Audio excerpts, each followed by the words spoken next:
សូមស្វាគមន៍មកកាន់ផ្ទះអាជីវកម្ម A នៃគម្រោងលំនៅឋានវង Residence ដែលមានទីតាំងជាប់នៅលើផ្លូវធំស័ក្តិសមបំផុតសម្រាប់ការរស់នៅនិងការបើកអាជីវកម្មផ្ទាល់តែម្ដង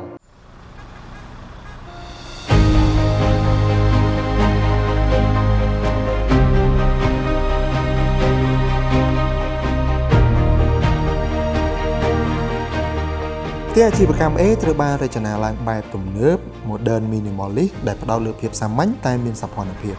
ផ្ទះមានវេរណ្ដាធំទ្វារកញ្ចក់ធំទូលាយអាចទទួលពន្លឺនិងខ្យល់ធម្មជាតិបានពេញលេញដែលបន្ថែមអារម្មណ៍ស្ងប់ស្ងាត់និងស្រស់ស្រាយជារៀងរាល់ថ្ងៃនៅខាងក្នុងមានលំហធំទូលាយពីខាងមុខដល់ក្រោយ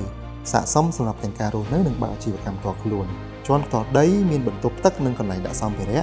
ខណៈជាន់ឡើងទិសមានផ្ទះបាយនិងកន្លែងធ្វើការដែលរចនាឡើងឲ្យមានភាពងាយស្រួលក្នុងការប្រើប្រាស់ជាន់លើមានបន្ទប់គេងចំនួន3ជាមួយនឹងបន្ទប់ទឹកផ្ទាល់ខ្លួននិងលំហលើដំបូលសម្រាប់សម្រាកឬជួបជុំគ្រួសារបានយ៉ាងងាយស្រួលក្នុងគម្រោងក៏មានសួនសហគមន៍សម្រាប់សមាជិកគ្រួសារ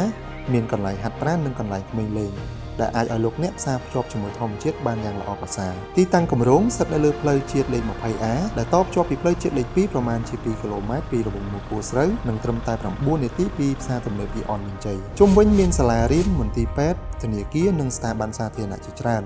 បន្ថែមពីនេះទៅទៀតទីតាំងនេះក៏នៅជិតពលានយន្តហោះអន្តរជាតិដៃជោនិងប្រវត្តិក្រុងទី3ដែលជាតំបន់កំពុងអភិវឌ្ឍខ្លាំងបំផុតនៅរាជធានីភ្នំពេញចំពោះតម្លៃមានចាប់ពី 20,000 ជាងតែប៉ុណ្ណោះប្រសិនបើលោកអ្នកមានតម្រូវការឬកំពុងស្វែងរកផ្ទះអាជីវកម្មលោកអ្នកអាចសាកសួរព័ត៌មានខាងលើឬក៏មកកាន់ការិយាល័យលក់ដែលស្ថិតនៅលើផ្លូវជាតិលេខ 20A